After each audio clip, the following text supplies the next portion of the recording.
नमस्कार। ये हमारे मित्र प्रेम प्रकाश उपाध्याय जो जाने माने एक कानूनी सलाहकार और जाने माने वकील हैं और इंद्रप्रस्थ भोजपुरी समाज के महासचिव हैं। आज स्वतंत्रता दिवस के अवसर पे अभी जो हाल में ही जंतर मंतर पे जो प्रोटेस्ट हुआ बा उस पे अपना वक्तव्य रखना चाहते हैं। नमस्कार दोस्तों, और स्वतंत्रता दिवस का 80वां पर्व हम मना रहे हैं। इसके लिए आप सभी को बहुत बहुत शुभकामनाएं। और हमारे भाई और मित्र दुबे जी, इन्होंने जो परिचय दिया वो सही है। और मैं ये कहना चाहूँगा कि देखो, हम स्वतंत्रता दिवस का 80वां पर्व मना रहे हैं, लेकिन जो जंतर मंतर पे हुआ, जैसा कि इन्होंने कहा कि जंतर मंतर पे जो हुआ कितना उचित है कितना अनुचित है, तो कदाचित वो उचित था। जब स्टार्ट हुआ तो हम उसको उचित कहेंगे, क्योंकि जंतर मंतर इसीलिए बनाया गया है कि आप आंदोलन करो। लेकिन आंदोलन का रूप जो बाद में बदला वो हमारे कुछ पॉलिटिकल नेता, उन्होंने इसको चेंज कर दिया। जो मोटिव था उनका, उसको पॉलिटिक्स में चेंज कर दिया। ठीक है, वहाँ तक मैं इसको अनुचित मानता हूँ कि बार बार नीट का एग्ज़ाम जो लीक हो रहा है वो तो बहुत ही गलत है, और कहीं न कहीं गवर्नमेंट इसमें फेलियर थी। उसके आंदोलन के लिए छात्रों को जुटाया गया वहाँ पे, और जुटा के आंदोलन का एक अच्छा रूप तैयार किया गया। आंदोलन का अच्छे रूप तैयार था, सब कुछ सही चल रहा था।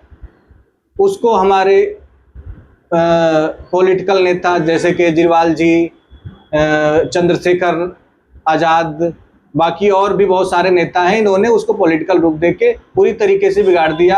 और वहाँ जब ये उस लेवल पे गिर गया था कि वहाँ जो नेता के सहयोगी थे, छात्रों को मैं नहीं कहूँगा कि उन्होंने गाली दी, क्योंकि ये सारा उकसावे में आके प्रधानमंत्री, हमारे लोकतंत्र को गालियाँ दी गई। प्रधानमंत्री को गालियाँ देने का मतलब क्या है?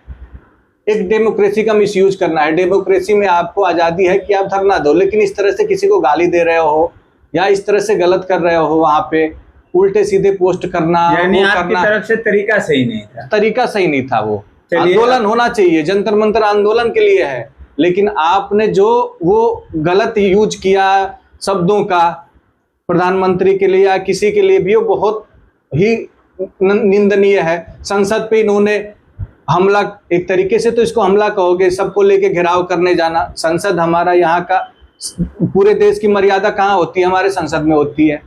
और उस साथ में हमारे जाने माने चार्टर्ड अकाउंटेंट मित्र आलोक राय जी हैं।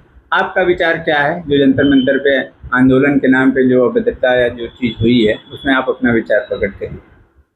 नमस्कार दोस्तों, आपको स्वतंत्रता दिवस की हार्दिक शुभकामनाएं। जैसा कि हमारे मित्र आशीष दुबे जी ने हमसे पूछा कि जो भी चला हमारा ये विरोध प्रदर्शन हुआ सरकार के खिलाफ, देश के उच्च अधिकारियों के खिलाफ, नीट एग्जाम को लेके, मुझे लगता है कि प्रदर्शन करने में या किसी भी तरह का जो आंदोलन चला वो गलत नहीं था, वो अपने पे सही था। पूरा टाइम दिया गया, 20 डेज का टाइम कम नहीं होता किसी भी सरकार को, किसी भी उच्च अधिकारी को जवाब देने के लिए। लेकिन हमारी बीजेपी सरकार ने इसके ऊपर कोई एक्शन नहीं लिया। 20 तारीख का हमारा टाइमलाइन दिया गया कि 20 तारीख को हम लोग घेराव करेंगे, हम लोग विरोध करेंगे। 20 लाख से ज़्यादा लोगों का इन्होंने जमा इकट्ठा करने की बात करी, और इसके लिए सब कुछ जानने के बाद भी हमारी सरकार ने इस पर एक भी कदम आगे नहीं बढ़ाया। वो गलत था। मुझे लगता है कि सरकार को अगले हफ्ते या 10 दिन के अंदर एक डिसीजन लेना चाहिए था, एक कमेटी बनानी चाहिए थी, कमेटी बना के जो भी ये आंदोलन चल रहा था उसको खत्म करना चाहिए था। बट सरकार ने डिले किया। उसका फायदा कुछ लोग, चाहे उसको विदेशी मान के चलो, पक्ष मान के चलो या विपक्ष मान के चलो, जो 20 जुलाई के बाद जो स्टार्ट हुआ, हमारे प्रधानमंत्री के खिलाफ बोलना, हमारे देश के खिलाफ बोलना, या किसी एजुकेशन मिनिस्टर का इस्तीफा मांगना सही था, बट उनके खिलाफ ये प्रदर्शन करना गलत था। तो इसमें हमारे सरकार की भी गलती थी, और उसके साथ जो विपक्ष पार्टी हैं जिन्होंने इसका मौके का पूरा फायदा उठाते हुए इसके अंदर लोगों को, बच्चों को जो भड़काना स्टार्ट किया, जो किया वो गलत था। मुझे लगता है कि सरकार अगर टाइम से पहले अगर ये कर लेती, हफ्ते 10 दिन के अंदर कोई डिसीजन ले लेते, तो शायद जो हुआ वो नहीं होता। देश विदेश में जो हमारा अपमान हुआ, हमारे देश का अपमान हुआ, 140 करोड़ लोगों का अपमान हुआ, शायद वो अपमान नहीं होता। मुझे लगता है कि इसके बारे में सोचना चाहिए।